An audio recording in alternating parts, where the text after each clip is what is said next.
qu'on laisse l'école de dimanche aller au cours du dimanche.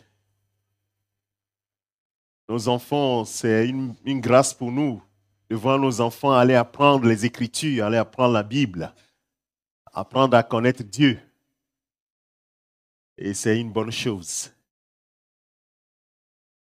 Donc maintenant, nous les adultes, nous allons nous concentrer pour écouter ce que le Seigneur a à nous dire. Le Seigneur a à nous parler. Et moi aussi, je demande au Seigneur de me parler ce matin. Mon âme est rafraîchie. Quand ton onction m'envahit, je suis restauré, guéri. Quand ton onction m'envahit. Et ma prière, c'est qu'au travers de la parole de Dieu, cette parole qui est esprit et vie, que nous soyons rafraîchis, nous soyons restaurés. Et les deux dernières séances, nous avons parlé de la rencontre qui transforme la vie. Et je voudrais poursuivre un tout petit peu dans ce thème. En réalité, c'est ce que le Seigneur veut pour notre vie. Il est en train de nous dire depuis quelques séances. Je voudrais vous rencontrer. Le Seigneur nous dit, je veux te rencontrer. Et je sais que quand je vais te rencontrer, ta vie sera transformée. Ce n'est pas une question d'effort, mais c'est une question de rencontre véritable. Rencontre cœur à cœur. Et tous ceux qui ont fait cette rencontre ont été bouleversés et transformés. Et surtout en quelques semaines qui nous séparent, 6 semaines à peu près, qui nous séparent de la fin de cette année, il est important que nous puissions faire le bilan de notre vie. Jésus-Christ n'est pas venu pour faire de nous des gens qui vont à l'église. Ce n'est pas choquant ce que je dis, mais c'est la vérité.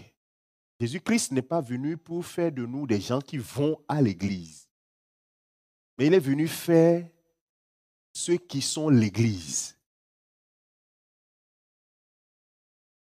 Il dit, je bâtirai mon église et les portes de séjour des morts n'éprouveront point contre elle. Il dit, je bâtirai mon église. Donc, il faut appartenir à l'église de Jésus-Christ. Et si tu n'appartiens pas à l'église de Jésus-Christ, ce sera difficile.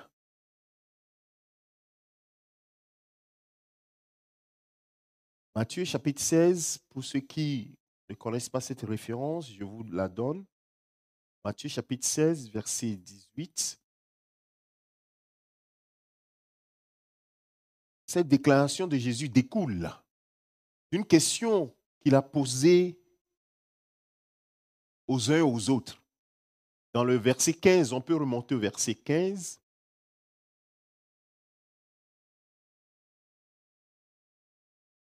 Les gens disaient à Jésus, ou bien disaient que Jésus était soit Jean-Baptiste, soit Élie, soit ceci ou cela, celui-là ou une autre personne. Et Jésus se tourne vers ses disciples, c'est-à-dire les gens qui sont à côté de Jésus, qui veulent apprendre, qui veulent apprendre à le connaître, qui veulent apprendre à savoir qui il est. Et il leur dit dans le verset 16, verset 15 ou verset 16, verset 15, il leur dit, qui dites-vous que je suis? C'est étonnant. Il y a des gens qui suivent Jésus. Ils sont avec Jésus tout le temps. Jésus se tourne vers eux et il leur demande, qui est-ce que vous pensez que je suis? Ah, c'est étonnant, c'est une question étonnante. D'autres pourront dire, si on est dans une classe, on va dire, le maître a posé une question piège. Mais ce n'était pas une question piège, parce qu'on peut se rapprocher de Jésus. On peut venir voir Jésus. On peut venir écouter Jésus sans le connaître. Et le but de Jésus, c'est de se faire connaître. C'est que chacun puisse le rencontrer véritablement. Parce qu'il y avait beaucoup de gens qui venaient, mais qui ne le rencontraient pas. Mais il fallait le rencontrer pour avoir une transformation surnaturelle dans sa vie. Alors Pierre va oser, comme Pierre c'est un sanguin qui aime oser et qui est très prompt dans ce qu'il fait. Simon Pierre va répondre que tu es le Christ, c'est-à-dire loin de Dieu, le Fils du Dieu vivant. Cette déclaration paraît très simple parce que nous avons la Bible et donc nous lisons et nous sommes, entre guillemets, convaincus. Mais ce que nous sommes en train de dire là, il est en train de parler aux gens qui n'ont pas les Écritures. C'est arrivé plus tard, largement plus tard. Et donc c'est une révélation. Que Jésus soit appelé loin de Dieu, choisi de Dieu et envoyé dans le monde pour le salut. Le Christ qui a été promis, le Messie qui a été promis à Israël, que tu es le Christ, le Fils du Dieu vivant. Alors Jésus va lui dire, tu es heureux Simon, fils de Jonas. Parce que Pierre, c'est Dieu qui a donné à Pierre le nom de Pierre. Son nom, c'est Simon. La clé, c'est pas certainement cette clé. Qui est-ce qui a le trousseau de clés? Je suis obligé de demander cela. Quelqu'un a le trousseau de clés. Le trousseau de clés qui est là. Quelqu'un a du plan. Voilà, donc c'est quelque part là-bas. Merci.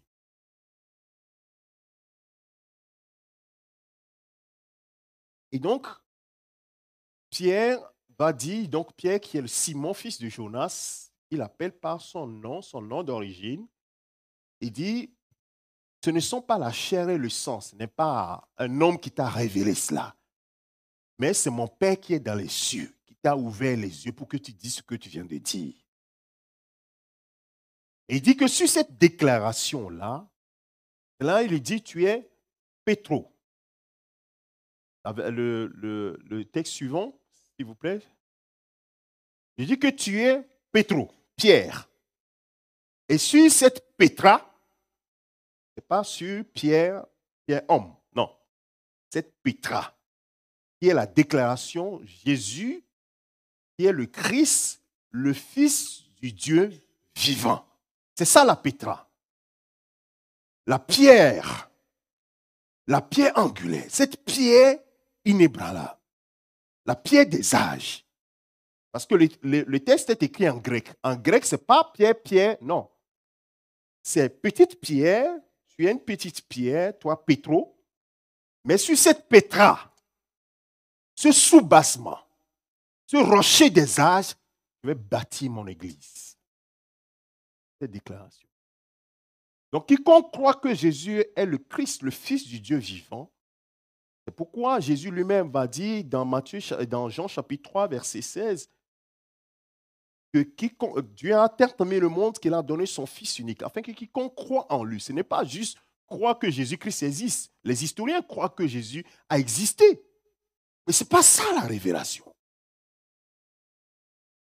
La révélation qui sauve et qui transforme, c'est la reconnaissance de Jésus comme étant le Messie, le Christ, le Fils du Dieu vivant.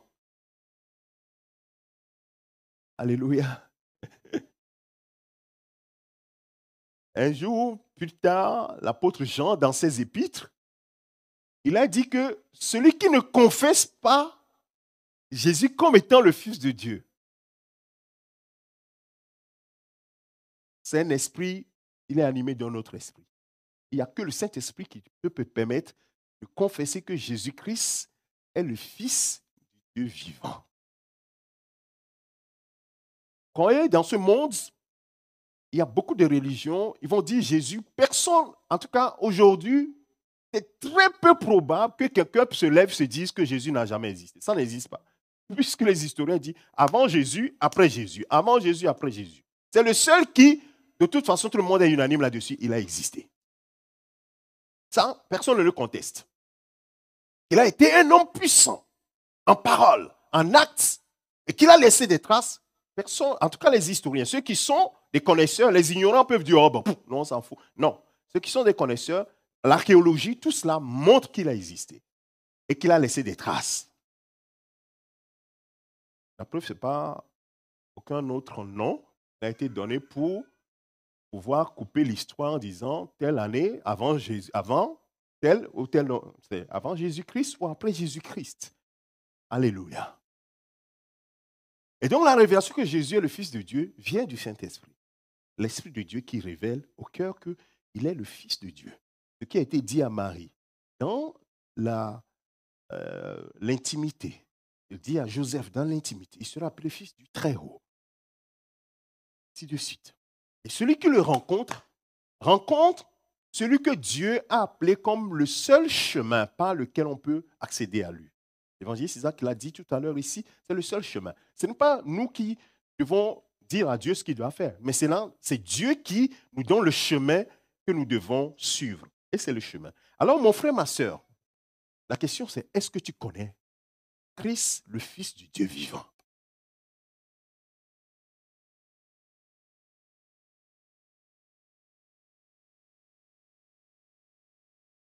Si tu crois en son nom, crois que Dieu l'a. C'est pour cela que d'ailleurs, je vais faire encore une parenthèse. Dans Romains chapitre 10, on va voir que l'apôtre Paul, pour ramener les gens à la foi en Jésus-Christ, va leur dire quelque chose. Il dit que la parole est dans votre bouche. Romains chapitre 10, à partir du verset 9. Il dit que si tu confesses de ta bouche Jésus-Christ, le Maître, c'est-à-dire le Seigneur Jésus-Christ, si tu crois dans ton cœur que Dieu l'a ressuscité d'entre les morts, alors tu seras sauvé. Donc on voit que le Messie dont on a parlé dans les Écritures, on a dit que ce Messie-là va souffrir. Ésaïe chapitre 53. Il va souffrir, il va mourir, mais le troisième jour, il va ressusciter. Donc si tu crois ça, alors ça veut dire que c'est lui dont on a parlé qu'il est le Fils du Dieu très haut, et c'est lui qui est mort, il est ressuscité pour notre salut. Pourquoi je fais tous ces résumés, toutes ces résumés-là? C'est pour aboutir à une seule équation. Est-ce que tu as rencontré réellement le Christ, le Fils du Dieu vivant? Parce que tous ceux qui l'ont rencontré ont été transformés d'une manière surnaturelle. D'une manière surnaturelle. Et c'est cela dont l'Église a besoin aujourd'hui. Quand je dis Église, je parle des assemblées locales. Ça, c'est une assemblée locale. Nous devons être une assemblée locale et notre espérance, c'est de faire partie de l'Église de Christ. L'assemblée locale, les gens peuvent appartenir à l'assemblée locale sans appartenir à l'Église de Christ. L'Église de Christ, c'est ceux qui ont Jésus-Christ comme Seigneur et Sauveur. C'est ceux qui sont gouvernés par Christ. Ceux-là appartiennent à l'Église de Christ, l'Église que Jésus est venu bâtir et qui résiste à toutes les portes de l'enfer. La rencontre qui transforme les vies. Le dimanche dernier, nous avons parlé d'un homme qui s'appelle Zachée. Zachée, c'est un homme qui était considéré par ses pairs comme étant quelqu'un du monde ou quelqu'un qui ne craignait pas Dieu, un pécheur. Et ces pécheurs-là avaient le cœur de rencontrer Jésus, avaient à cœur de pouvoir rencontrer Jésus. Et il a soupiré, il a désiré cela profondément dans son cœur. Et cela passe par le fait que cette histoire nous montre, c'est Luc chapitre 19 à partir du verset 1, ça nous montre qu'en fait, rencontrer Jésus, c'est une question de cœur à cœur. Ce n'est pas une question de foule, c'est une question de cœur à cœur avec lui. Donc on peut aller à l'église sans jamais rencontrer Jésus. Et ce sera la pire des choses qui puissent t'arriver. Que tu es passé toute ta vie à aller à l'église et qu'à la dernière minute, Jésus te dit, je ne te connais pas, je ne te connais même pas par ton nom. Tu t'appelles comment?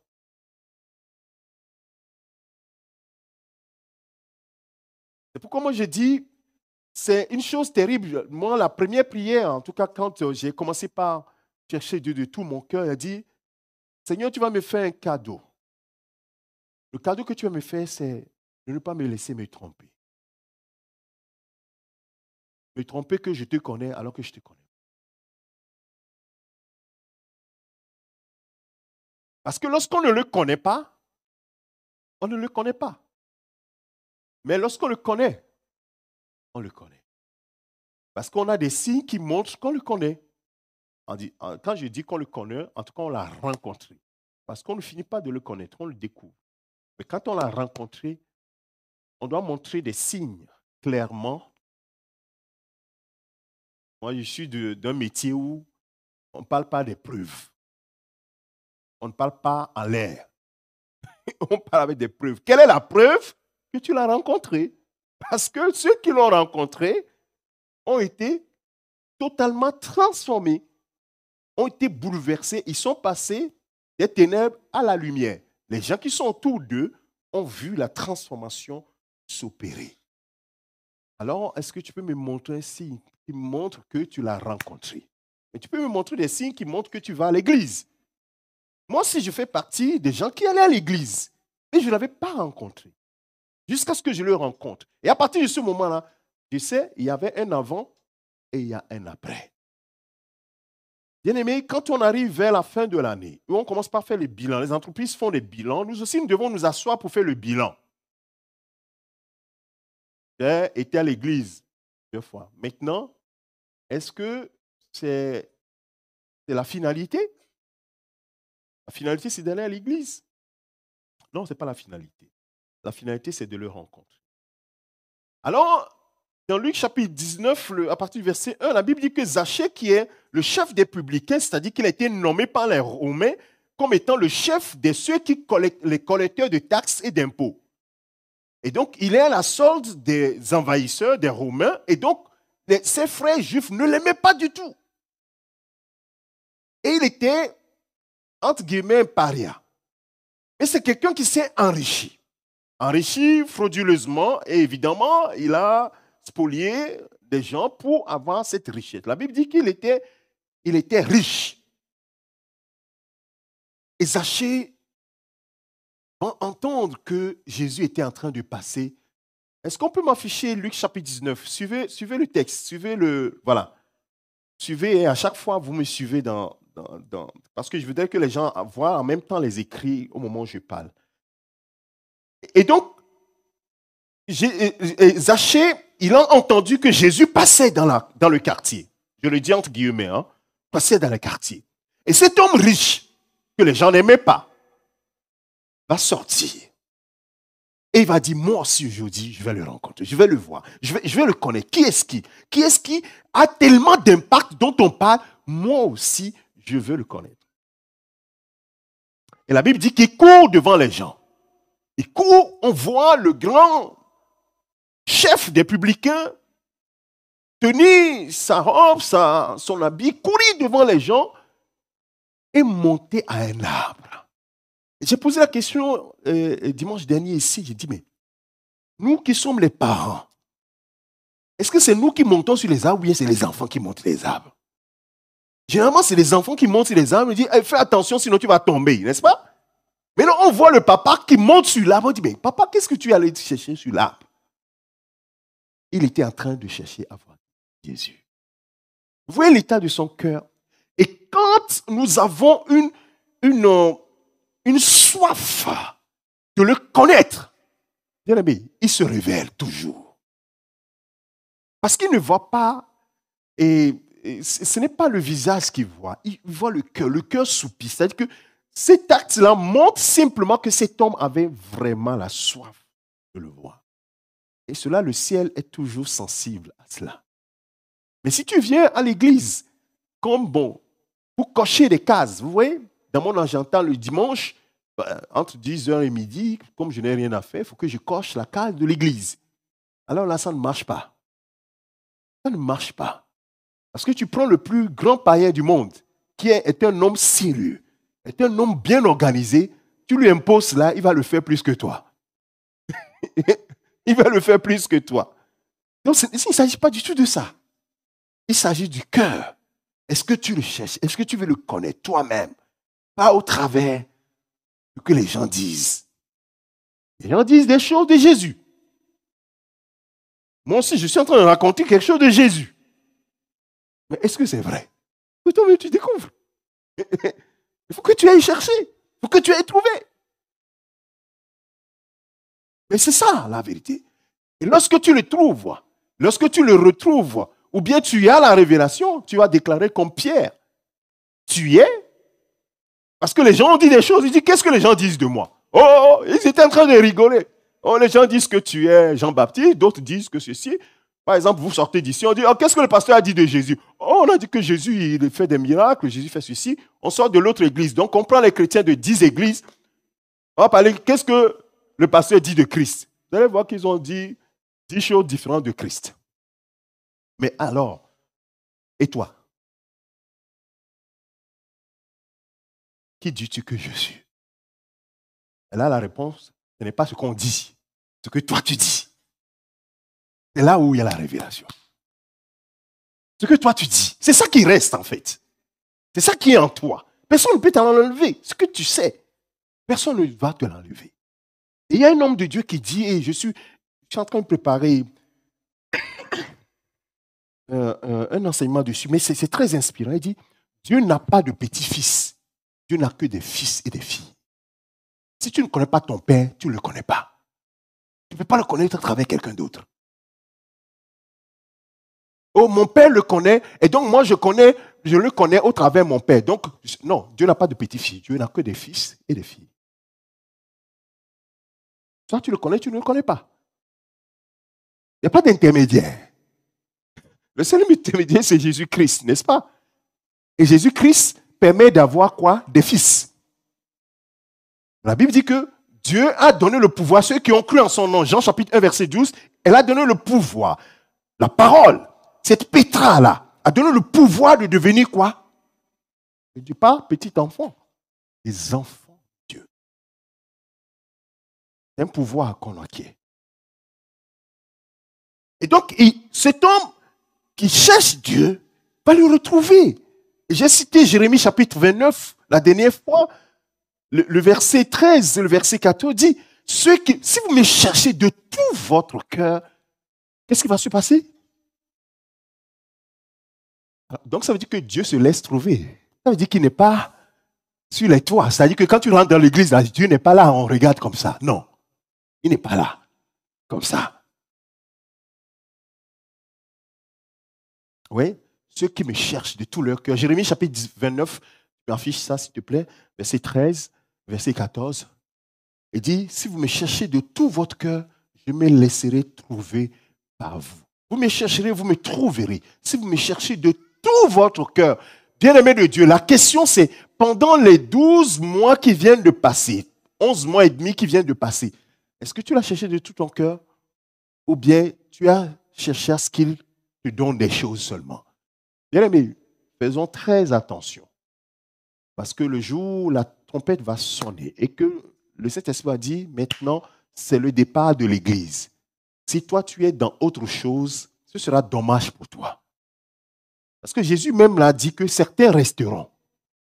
C'est ça qui est dangereux. Moi, quand je me suis converti, je me suis donné au Seigneur, il y a un passage, je le dis souvent ici, ce n'est pas pour t'effrayer, hein, mais c'est toujours pour t'alerter. C'est pourquoi il faut le chercher de tout son cœur. Il dit, il y a certains qui viendront à moi, Matthieu chapitre 7, si tu peux m'afficher ça, verset 21. Il dit, ils diront Seigneur, Seigneur. Ça veut dire que ce sont des gens qui connaissent le chemin de l'église. Parce que ceux qui ne viennent pas à l'église, ce n'est pas eux qui vont dire Jésus, Seigneur. Non. On parle des gens qui connaissent, qui vont à l'église. Ou bien qui font profession de connaître Dieu. Ils n'entreront pas tous. Alors là, je me suis dit, mais je veux comprendre ça. Mais pourquoi ils ne peuvent pas rentrer tous? Ils n'entreront pas tous. Parce que c'est celui parmi eux, là, eux tous là, celui qui fait la volonté de mon Père qui est dans le ciel, c'est celui-là qui rentrera. Ils viennent tous, c'est normal. Mais c'est celui qui fait C'est lui-là qui entrera. Ah. Il dit, mais je le dirai le jour-là, ouvertement. Ce sont des mots qui m'ont touché profondément. Je leur dirai ouvertement. Ça veut dire qu'en ce moment, il ne le dit pas ouvertement. Ce n'est pas qu'il le cache. Hein? En fait, normalement, vous êtes censé le savoir. L'apôtre Paul dit, ne savez-vous pas? Mais il ne le dit pas ouvertement. Oh Jésus, tu es notre coursier. Oh Jésus, tu sais, j'ai besoin de travail. Jésus, j'ai besoin de mariage. Jésus, j'ai besoin de ça. Jésus, j'ai besoin de ça. La longueur de journée. Jésus, j'ai besoin de ça. En fait, c'est Jésus le coursier que tu connais dans ta vie. Ça ne peut pas être ça. Jésus n'est pas le coursier. Oui, on ne peut plus en rester à la surface. Non. Il faut aller en profondeur avec lui. Il dit, je veux souper avec toi et toi avec moi. C'est cœur à cœur. Ce n'est pas une question de foule. Je veux rentrer chez toi. Je veux manger avec toi et toi avec moi. Apocalypse chapitre 3, verset 20. C'est dans les deux sens. Je veux manger avec toi, toi avec moi. Donc c'est un cœur à cœur. Est-ce que tu as ce cœur à cœur avec lui? Alors je le dirai ouvertement, je ne vous connais pas. Je ne vous connais pas. Je ne vous ai jamais connu. Je dis, mais Seigneur, et c'est ça ma réaction normale. Il dit, mais Seigneur, j'étais à l'église. Il dit, les gens vont me le dire. Reviens sur Matthieu chapitre, je suis en train d'aller vite, Matthieu chapitre 7. Il dit, je leur dirai ouvertement, je ne vous connais pas. Et ils diront, mais Seigneur, n'est-ce pas en ton nom nous avons fait et prophétisé, nous avons fait ceci, nous avons fait ceci. Nous avons fait des choses. Jésus ne demande pas seulement de faire des choses. Jésus demande à ce qu'on le connaisse et que lui nous connaisse. Avant de faire des choses, il faut le connaître. Il y a un texte des Écritures qui dit, je crois que c'est dans Marc, il dit que Jésus un jour a appelé ses disciples, il les a rassemblés. Il les a rassemblés, il va en choisir pour être ses apôtres, apostolos, de ses envoyés. Mais ce qui est étonnant, c'est que il va les appeler d'abord pour être avec lui. La première mission, c'est qu'ils soient avec lui. Et c'est seulement quand ils sont avec lui qu'il peut les envoyer. Ça veut dire qu'il les connaît. Il dit, toi, Matthieu, je t'envoie là. Toi, Pierre, je t'envoie là. S'il ne te connaît pas, comment il va t'envoyer? Si tu n'es pas avec lui, tu n'es pas dans son intimité, tu n'es pas avec lui. La Bible dit que ces 12-là qui étaient avec lui, ils étaient tout le temps avec lui. Tout le temps avec lui. Vous voyez, quand vous voyez ça, c'est des histoires, c'est des réalités physiques, mais en même temps, ça traduit les réalités spirituelles. Jésus veut que tu sois avec lui, dans l'intimité. C'est ça, Marc chapitre 13. Il dit, il fait appeler et donc les 12, il en établit 12 pour les avoir d'abord avec lui. C'est d'abord avec lui, ensuite maintenant, et conjonction de coordination. Donc la fin ne vient pas avant le début vient et la fin suit. Et pour les envoyer prêcher avec le pouvoir de chasser les démons. Donc si toi tu passes le temps à chasser les démons, mais que tu ne le connais pas, tu as inversé le rôle là. C'est pourquoi il dit, mais Seigneur, n'est-ce pas en ton nom nous avons fait ça, nous avons fait ça, nous avons fait ça. Il dit, je leur dirai ouvertement, je ne vous ai jamais connu. Ah. Je ne sais pas avec qui vous avez travaillé, pour qui vous avez travaillé. En tout cas, moi, je ne vous connais pas. Ça veut dire que vous n'avez pas été dans mon intimité. Oh, bien-aimé de Dieu. Nous sommes à l'heure du bilan, là. Est-ce que tu es dans l'intimité du Seigneur?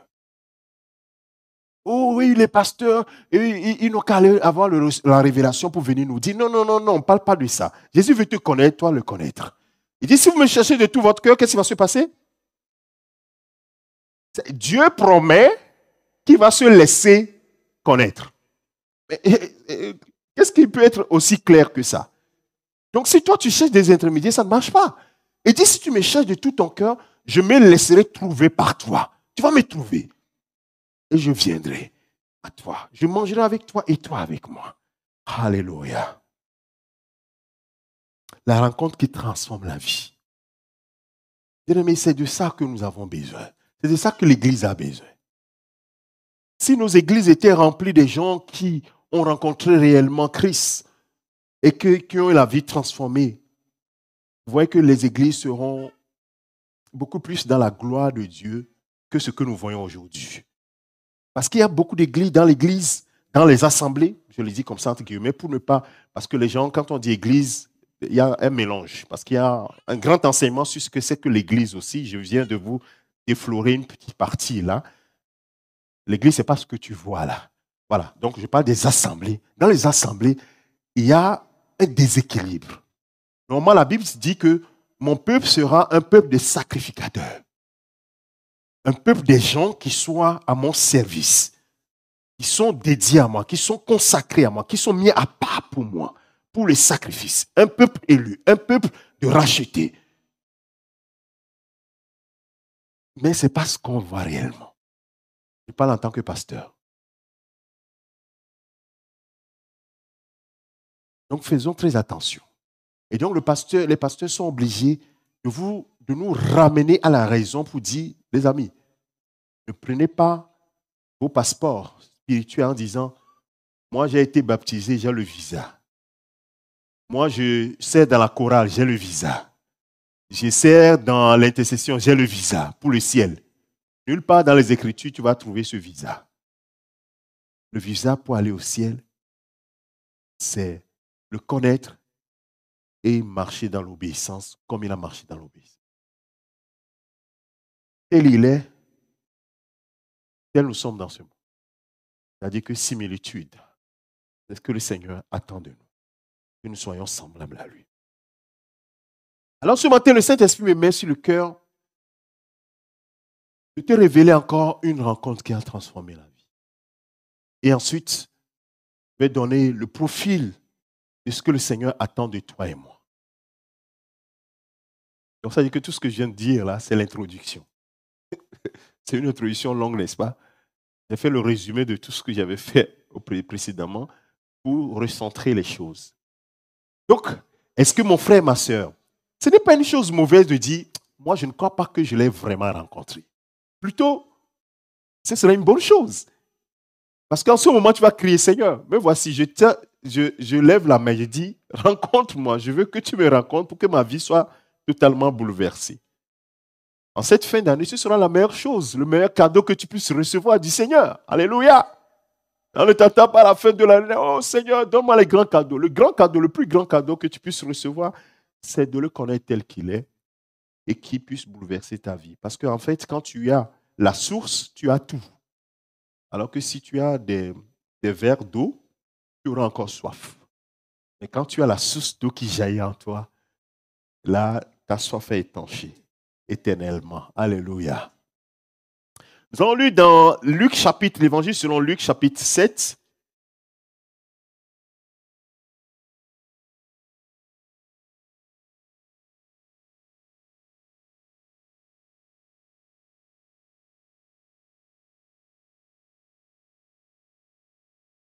À partir du verset 11. C'est une histoire qui concerne un miracle. Mais le Saint-Esprit m'a mis à cœur de te montrer un aspect de cette histoire, toujours sur la rencontre qui change une vie. La Bible dit que le jour suivant, on va parler de la guérison d'un centenier. Si tu lis à partir du verset 1er du chapitre, la guérison du centenier, il y a eu des miracles sur le chemin que Jésus a opérés. Et toujours dans le flot de ces miracles, on dit que le lendemain, donc ça continue. Le lendemain, qu'est-ce qui va se faire? Le jour suivant, Jésus alla dans une ville appelée Naïn. Jésus arrive à Conflans-Sainte-Honorine. Ceux qui habitent Conflans-Sainte-Honorine, Andrézy, à Cergy et autres. Jésus arrive à Cergy. Ses disciples et une grande foule faisaient route avec lui. Donc Jésus, il marche toujours avec une cortège. Vous voyez, cette foule-là, à votre avis, est-ce que cette foule-là, ce sont des gens qui croyaient en Jésus-Christ? Quelle imagination? Qu'est-ce que vous pouvez imaginer? Quelles sont ces personnes-là? Donc il y a toutes sortes de personnes, n'est-ce pas? Vous voyez, ici même la Bible met une distinction. On dit ses disciples et une grande foule. Donc il y a des curieux qui veulent voir des miracles. Il paraît que Jésus multiplie les pains, n'est-ce pas? Ça, surtout ça, ça intéresse les gens. Dans le quartier, on a dit, mais la dernière fois, toi, tu n'étais pas là. Il a multiplié le pain, on a mangé, les poissons aussi. Donc les curieux du quartier, ils sont derrière Jésus. Ils disent, peut-être qu'il y aura encore besoin de multiplier du pain. Donc il y a toujours des curieux qui sont là. Donc aujourd'hui encore, il y a toujours ça. Mais à un moment donné, il faut passer du curieux. Bon, curieux, ce n'est pas une mauvaise chose. Mais de pouvoir le rencontrer lui-même, n'est-ce pas? Voilà. C'est ça qui est la meilleure chose. Et donc, il faisait route. Et ce qui va se passer, le verset 12 nous dit que lorsqu'il fut près de la porte de la ville, voici, on portait à terre un mort. Vous connaissez cette histoire, mais écoutez très bien l'aspect que le Saint-Esprit veut nous révéler. C'est quelque chose de normal dans les quartiers. Vous voyez, dans les quartiers, bon, ici, c'est un peu discret, mais quand vous allez en Afrique, en tout cas dans certains pays, vous allez voir des affiches comme ça. On sait qu'il y a un deuil dans cette maison, dans cette rue, il y a deuil. Le vendredi, dans certaines contrées, c'est les vendredis ou bien ceci. Il y a certains jours spécifiques. Et tu vas voir dans les quartiers, ça bouillonne. Et après, tu vas voir un cortège qui va au cimetière. Donc, c'est quelque chose, il n'y a pas d'étonnement à cela. Et donc, ici aussi, il y a un cortège qui portait à terre un mort, mais c'était un mort particulier.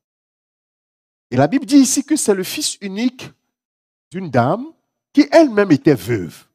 Donc, non seulement elle ne peut plus avoir d'enfant parce que son mari est décédé, mais c'est son fils unique qui meurt. Donc, cette dame était dans le désarroi, dans le désespoir. Vous savez, ici, c'est la mort de son fils qui la rend triste. Arrivé à ce niveau, on ne montre pas encore l'état de cette dame. Mais on peut imaginer que cette dame était très triste. Mais il n'y a pas que la mort qui rend triste. Il y a certains, la maladie, la tristesse de la maladie est parfois encore plus importante que la mort parce que la souffrance l'accompagne. Il dit, c'est mieux que si je meurs, c'est mieux que de rester dans cette douleur. Vous n'avez jamais entendu des gens dire ça? Oui. Il y a des gens, la douleur de la maladie, ils disent non, la mort met un gain. Quoi. Mais qu'est-ce qui va se passer? Le sort de ce jeune homme était scellé. C'est que absolument, il devait se retrouver sous terre. Parce que d'ailleurs, il n'a plus de vie. Son corps ne pouvait pas rester chez sa mère parce que si sa mère disait même, il faut qu'on garde mon fils parce que c'est mon fils unique, mais comme il n'y a plus la vie en lui, donc le corps va faire quoi? Va faire que se décomposer. Donc arrivé à un moment, c'est elle-même qui va se débarrasser de ce corps. Donc bien aimé, tant qu'il n'y a pas la vie, on ne peut pas garder. Et donc si tu n'as pas la vie, Dieu non plus ne peut pas te garder. Il faut que Dieu ait la vie. Il faut que Dieu ne garde que les choses vivantes. Alors, la rencontre avec Jésus sera quelque chose d'indispensable. La Bible nous dit que nous tous, nous sommes morts. Certains, on les a portés physiquement vers les tombeaux. D'autres encore prennent encore le métro, mais ils sont morts. Et donc, ils doivent rencontrer celui qui est appelé la vie. Ils doivent rencontrer sur leur chemin la vie. La rencontre qui transforme la vie. Et la Bible dit ici que la veuve était avec beaucoup de gens. Et le verset 13 nous dit, le Seigneur l'ayant vue fut ému de compassion pour elle et lui dit, ne pleure pas. Mais comment on peut dire à une veuve qui perd son fils unique, ne pleure pas? Mais si tu n'as pas la solution, alors tais-toi, quoi. C'est tellement les gens ont dit, mais qu'est-ce que tu es en train de dire?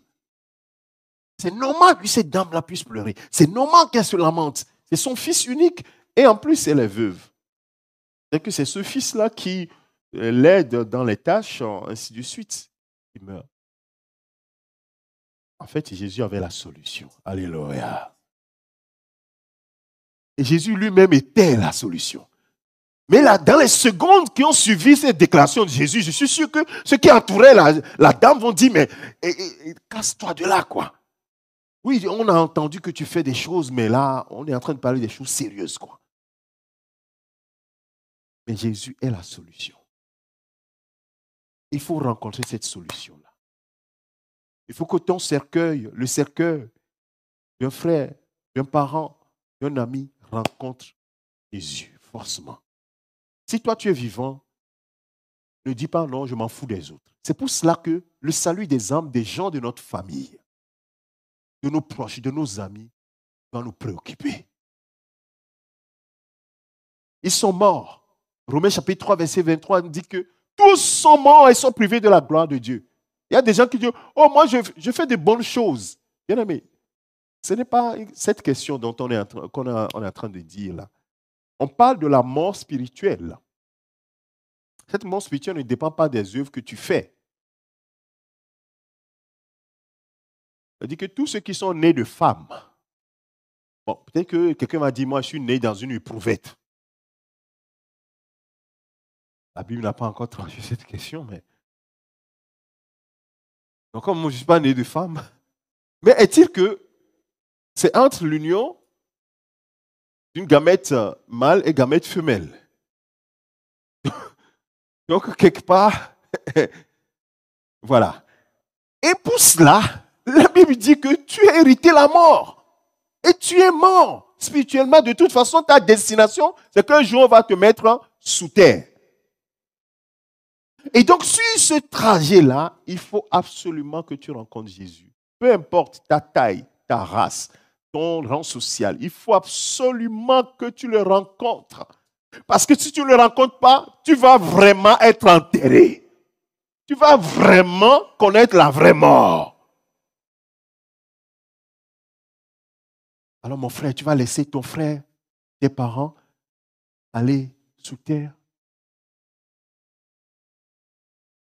Quelqu'un est en train de dire dans sa tête, mais de toute façon, les gens vont mourir. Oui. Mais on meurt 2 fois. Et on est né aussi 2 fois. Ah, tu ne sais pas. Tu es né d'abord de ta mère. Mais tu es né pour mourir. Et tu es mort.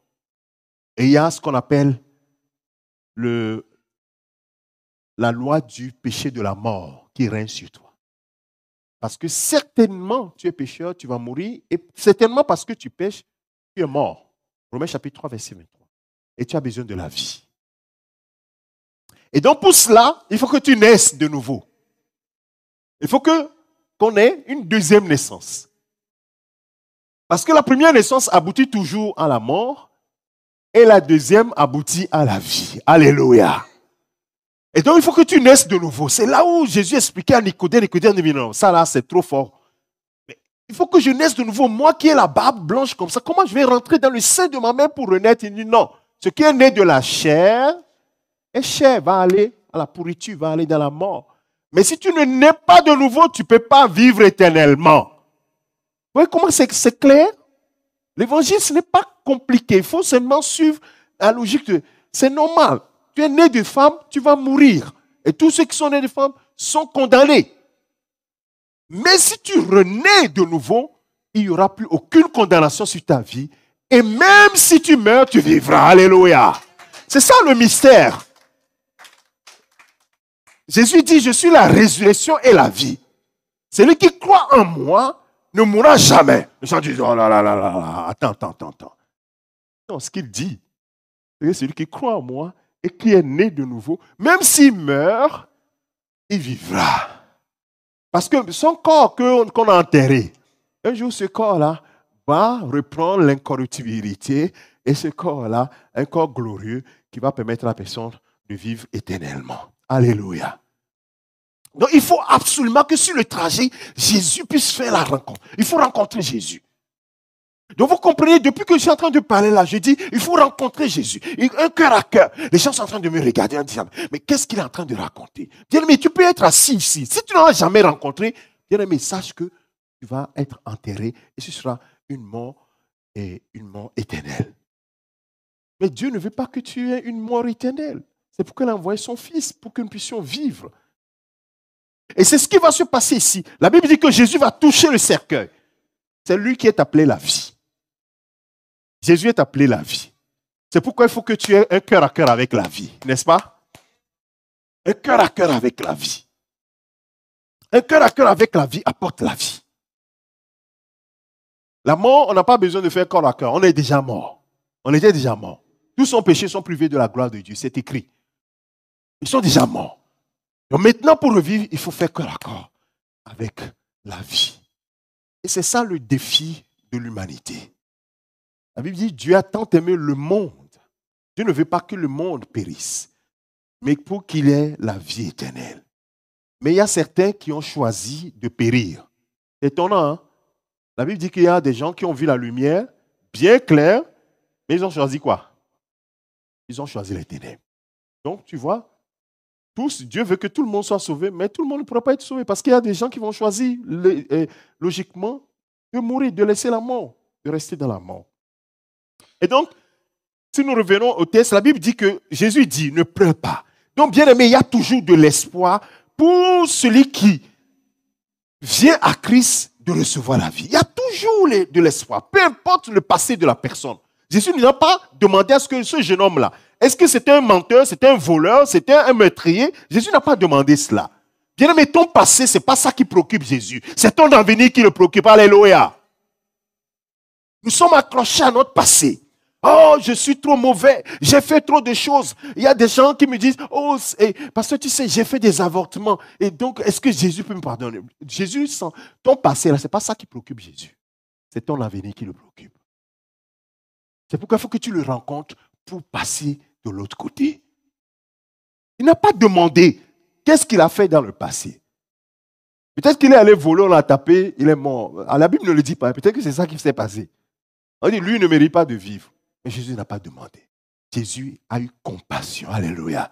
Et donc, la compassion du Seigneur est toujours présente. C'est pour cela que je ne peux pas imaginer que tu es dans une assemblée, que tu n'as jamais rencontré Christ. Et tu restes comme ça, 10 ans, 15 ans, 20 ans. J'ai dit, non, il y a un problème, frère. Parce que la compassion de Jésus ne fait pas de distinction. Jésus n'a pas de distinction. Toi, tu es noir, donc voilà. Toi, tu es riche, voilà. Tu viens d'une bonne famille, voilà. Non! C'est tous ceux qui l'approchent. Il les accueille. Ici, il a dit, ne pleure pas. Il s'approche et touche le cercueil. Il dit, jeune homme, je te le dis, lève-toi. Et le jeune homme se relève.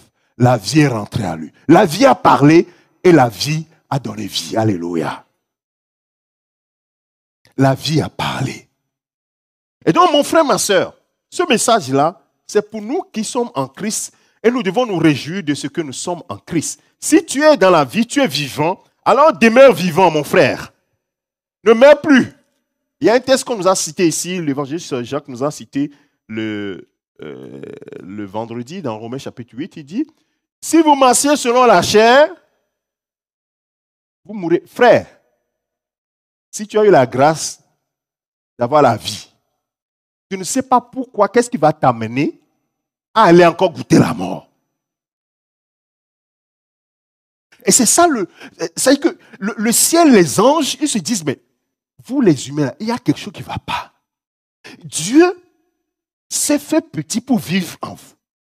Maintenant, vous cherchez, il vous a sorti de la mort. Maintenant, la mort vous attire. Les gens sont dans la vie et ils vont là où il y a le cimetière, là. C'est là où ils veulent aller danser. C'est là où ils veulent aller dormir. Mais ils ont leur maison. Vous savez, le cimetière, c'est où? C'est le monde. Hein? Le monde, c'est le cimetière. Les gens veulent aller dans Et c'est le cimetière. Comment les gens marchent dans le cimetière, c'est ça qui les intéresse. Pas comment les gens marchent dans sa maison. Vous voyez qu'il y a quelque chose qui ne va pas et que quelqu'un est en train de nous tromper. Celui qui nous trompe, c'est celui qui ne veut pas que nous soyons vivants, n'est-ce pas? Mais lui, il n'a pas de rachat. Lui, il est déjà perdu définitivement, Satan. C'est des mots. Donc, lui, il ne veut pas. C'est pour ça qu'il va te tromper, il va vouloir que toi, tu aimes le monde. Mais celui qui aime le monde se fait ennemi de Dieu. Et le mystère c'est que Dieu, j'ai dit tout à l'heure que Jésus a touché donc le cercueil et la vie est rentrée. Alors pour que cela soit complet, le message soit complet dans ta tête, on va lire dans 1 Jean chapitre 5.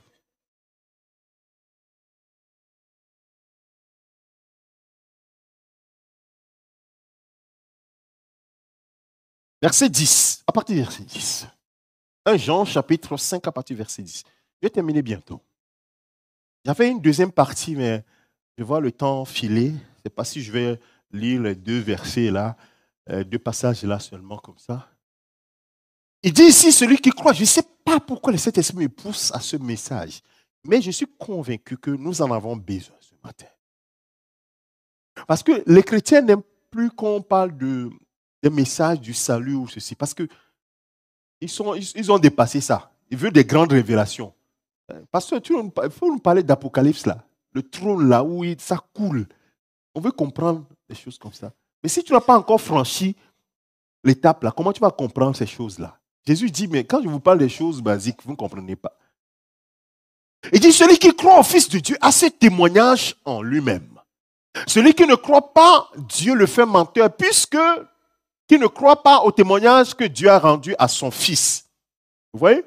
Nous allons commencer avec la déclaration, tu es Jésus, le Fils, le Christ, le Fils du Dieu vivant. Dieu a rendu témoignage à qui? À son Fils. On continue, verset 11. Verset 11. Je vais lire, verset 11. Tu y es? Et voici ce témoignage. C'est que Dieu nous a donné la vie éternelle. Et que cette vie est dans son Fils. Ah, maintenant tu comprends. Donc Jésus, ce n'est pas une usurpation d'identité. Il vient, il touche le cercueil, il a fait la magie. Non, Jésus n'a pas fait la magie. C'est tellement que les magiciens vont voir ça et dire, ah, mais oui, c'est la magie dont on parle là. C'est ça ici. Non, ce n'est pas la magie. C'est que Jésus, c'est la vie. On dit celui qui a, verset 11, reviens sur le verset 1. Moi, j'aime aller pas à pas. Il dit, et voici le témoignage, c'est que Dieu nous a donné la vie éternelle. Et que cette vie-là est dans son Fils. Donc, Dieu a mis dans son Fils la vie. Dieu a mis la vie dans son Fils. Donc, ça veut dire que moi, mort, si je rencontre le Fils, je rencontre quoi? Waouh! Il faut que je le rencontre forcément. Vous voyez les décisions? C'est là où les décisions sont éclairées. Ce n'est pas une décision, oh, un pasteur m'a poussé pour dire ce qu'on dit là. C'est-à-dire que, oh, Jésus vient dans ma vie. Les gens ont répété 2, 3, 4, 5 fois dans leur vie. Mais rien n'a changé. Non, non, non, c'est pas le pasteur m'a dit de répéter. On est en train de t'expliquer ce que c'est. Il faut que tu le rencontres. Si tu ne l'as jamais rencontré, tu ne pourras pas vivre. C'est impossible. Que tu la vis. Quelqu'un peut te raconter des choses. Et ce témoignage, c'est que Dieu nous a donné la vie éternelle, que cette vie est dans son Fils. Le verset suivant dit, et donc celui qui a le Fils a quoi?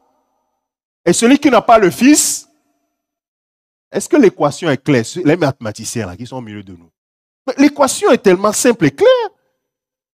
Donc mon frère, ma soeur, si tu n'as pas Jésus, il faut que toi-même tu complètes, je n'ai pas la vie. Ça là, est-ce qu'on va discuter longtemps? Quelqu'un veut polémiquer avec toi, mon frère. Il y a certaines polémiques qu'on ne rentre pas dedans. Il n'y a pas de polémique à ça. Les Écritures sont simples et sont claires. Si tu n'as pas le Fils, tu n'as pas la vie. Si tu as le Fils, tu as le Fils et tu as la vie. Et demeure dans le Fils. Demeure en lui. Reste en lui. Et tu vois, la vie va couler. Dieu a fait un mystère. Il a mis la vie dans son Fils. Il dit, celui qui croit en moi, celui qui demeure en moi, et en qui mes paroles demeurent, celui-là portera beaucoup de fruits, ainsi de suite, ainsi de suite. Mon frère, ma soeur, est-ce que tu demeures en lui? Est-ce qu'il demeure en lui? Donc ce matin, tu dois te poser la question. Est-ce que j'ai le Fils en moi? Est-ce que je demeure dans le Fils? Je vous ai dit ces choses afin que vous sachiez que vous avez la vie éternelle, vous qui croyez au nom du Fils de Dieu. C'est une assurance que nous devons avoir. Nous devons avoir cette assurance de notre salut. C'est ça qui doit guider maintenant notre vie. J'ai l'assurance de mon salut. Ce n'est pas juste un cantique, mais c'est une déclaration qui vient du cœur. J'ai l'assurance de mon salut.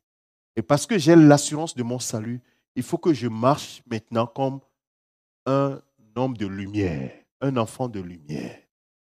C'est ça qui pousse à cette marche dans la vie, marche dans la lumière. Et donc, ce n'est pas une question d'effort, c'est une question de compréhension. Vous connaîtrez la vérité vous affranchira. Vous affranchira des mensonges du diable. Le diable dit non, bon, de toute façon, toi, tu es un pécheur, il faut que tu ne continues pas à pécher. Tu vas lui dire non, tu ne peux pas continuer comme ça. Parce qu'il est écrit dans Romains chapitre 8, verset 2, que l'esprit de vie en Jésus-Christ m'a affranchi de la loi du péché et de la mort. L'ennemi dit waouh, il connaît quelque chose. Et qu'il n'y a plus aucune condamnation sur ma vie. Donc tu me dis d'aller voler. Pourquoi je vais aller voler? Je dis non. Et c'est là où on prend des décisions. Vous voyez, ces décisions, Dieu ne va pas les prendre à ta place. C'est toi qui prends la décision. Et dis non. Je vis une vie qui glorifie Dieu. Et sans l'introduire, je vais prendre encore 5 ou 10 minutes de votre temps pour lire 2 passages. Sans grand commentaire. Sur le profil que le Seigneur veut que ses enfants aient. Ayant compris ceci, que Dieu nous a donné la vie par son Fils. Maintenant, ceux qui ont la vie, voilà le profil que le Seigneur attend de toi. Philippiens chapitre 4. Philippiens chapitre 4. Et il y a un dernier texte que je citerai tout à l'heure dans Éphésiens, dans l'épître de Paul aux Éphésiens. Philippiens chapitre 4, à partir du verset 8. Au reste, frères, vous qui avez la vie, vous qui êtes appelés enfants de Dieu, vous qui avez été transportés des ténèbres au royaume de lumière, vous qui vivez dans la lumière, au reste, frères, que tout ce qui est vrai,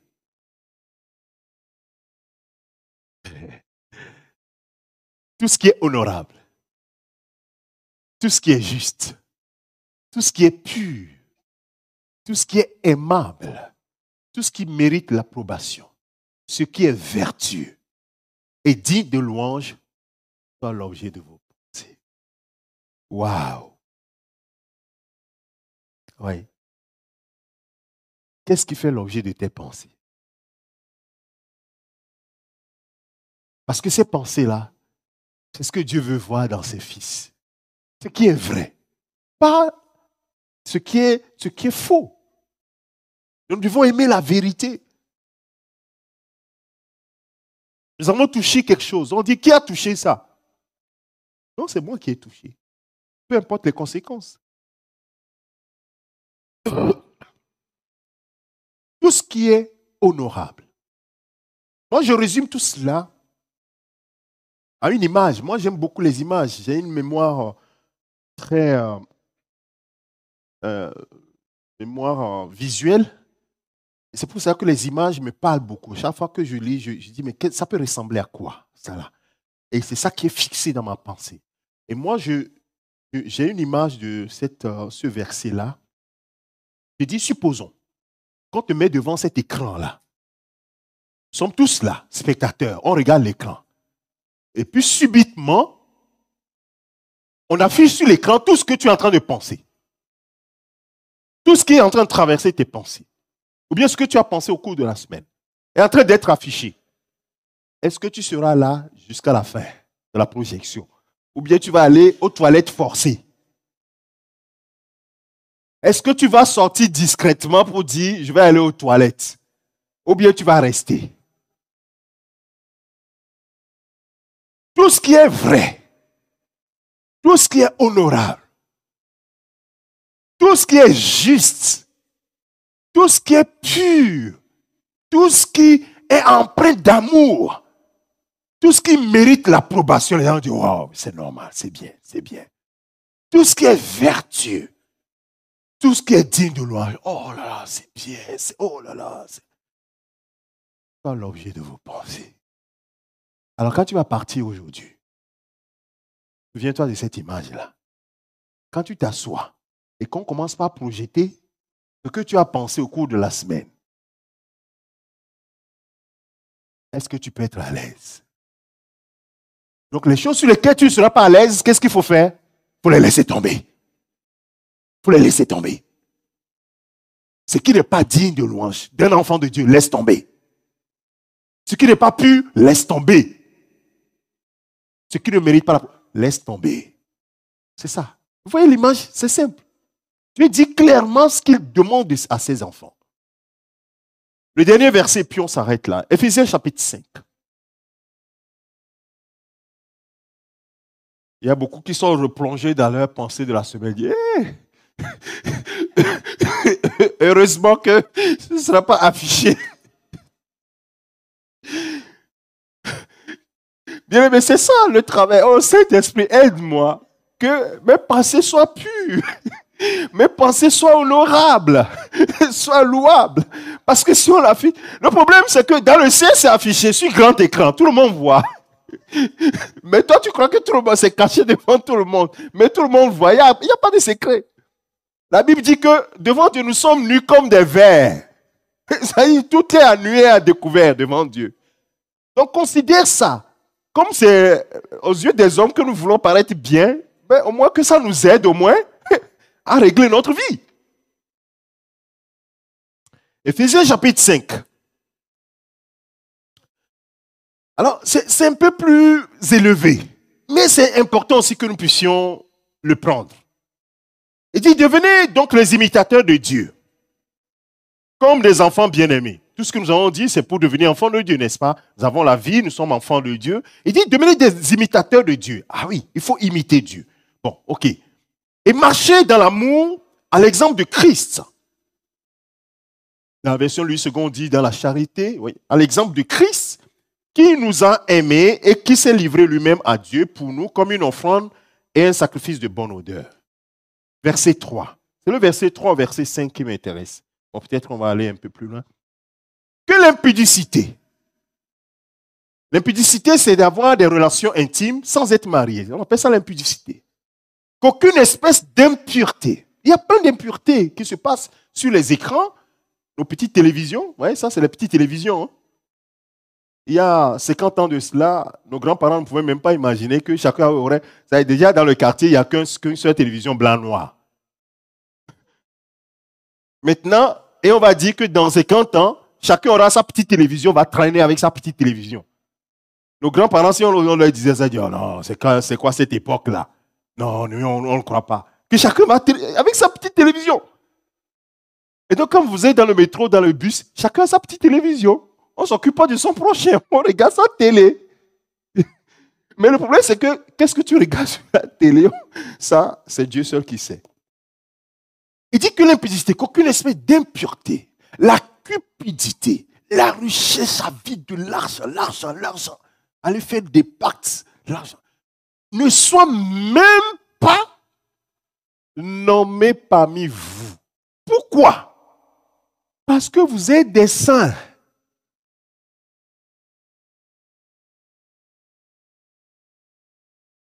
Ce n'est pas moi qui le dis, vous le lisez, c'était sur l'écran. J'aime bien la technologie là, de mettre sur l'écran. Comme ça, on ne va pas dire que c'est dans la Bible du pasteur qu'il y a ça. Non, tout le monde voit que c'est sur l'écran. Donc, si tu as ta Bible, puisque maintenant, tout le monde n'a pas sa Bible, tu ne traînes pas avec sa Bible, mais au moins, c'est écrit dans ta propre Bible. On dit que ce qui convient d'appeler pour les saints, là, les saints, c'est-à-dire que si tu veux, les saints qui sont en conflant, c'est-à-dire ceux qui ont été mis à part, qui sont passés de la mort à la vie, qui ont Jésus-Christ la vie, qu'on ne nomme pas ces choses parmi vous.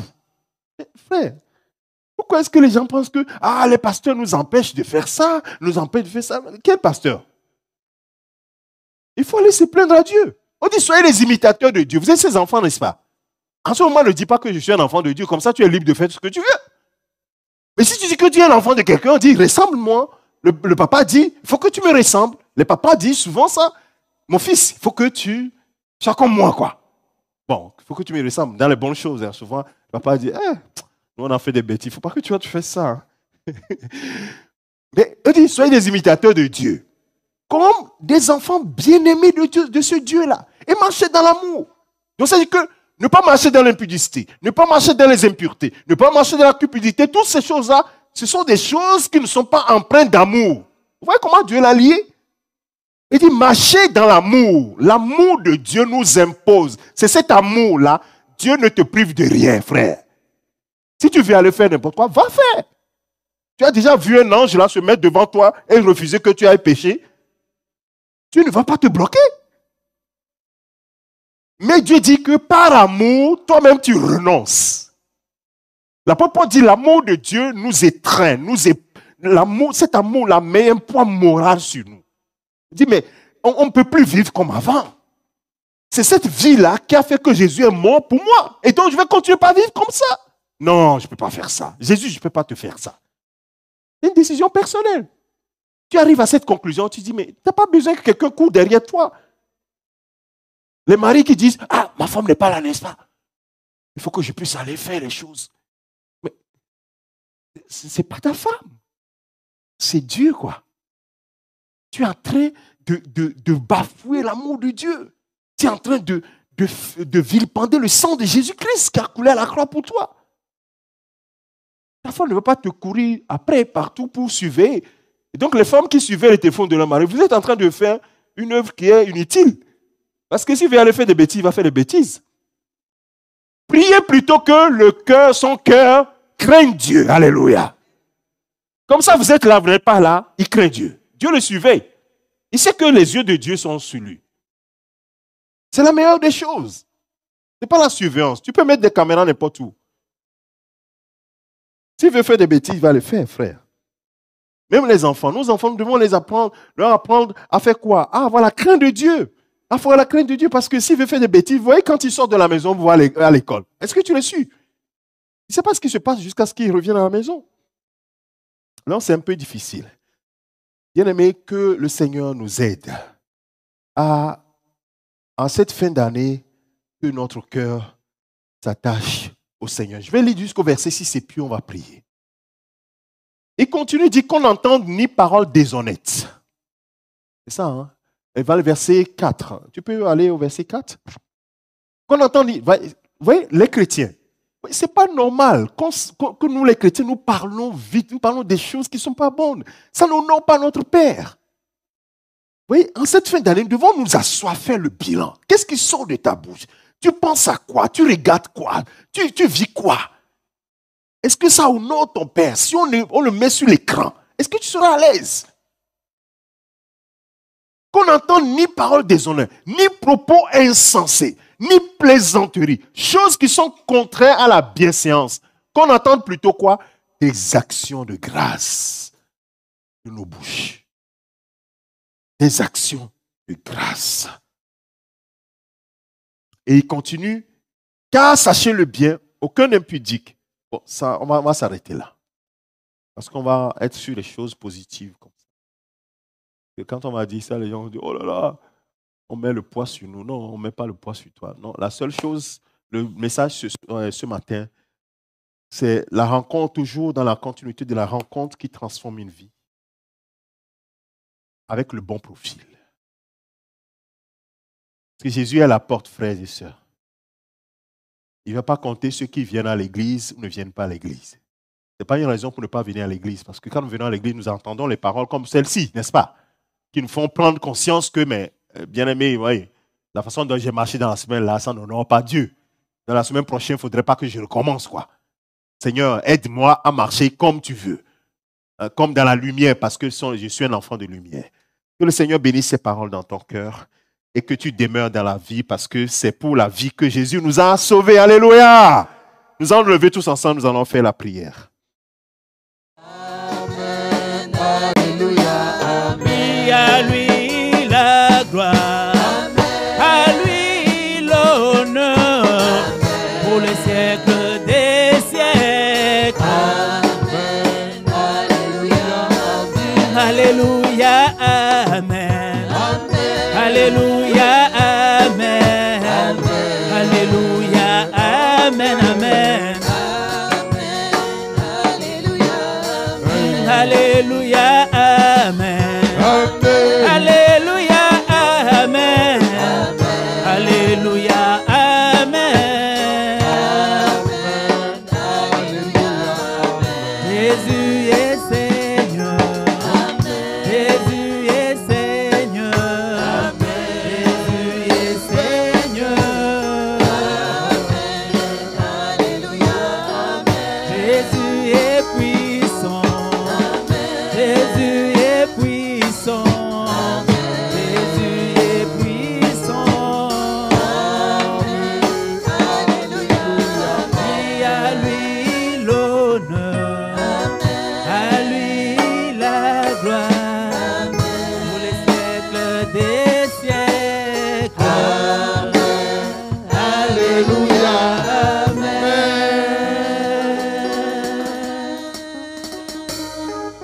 Gloire à Jésus.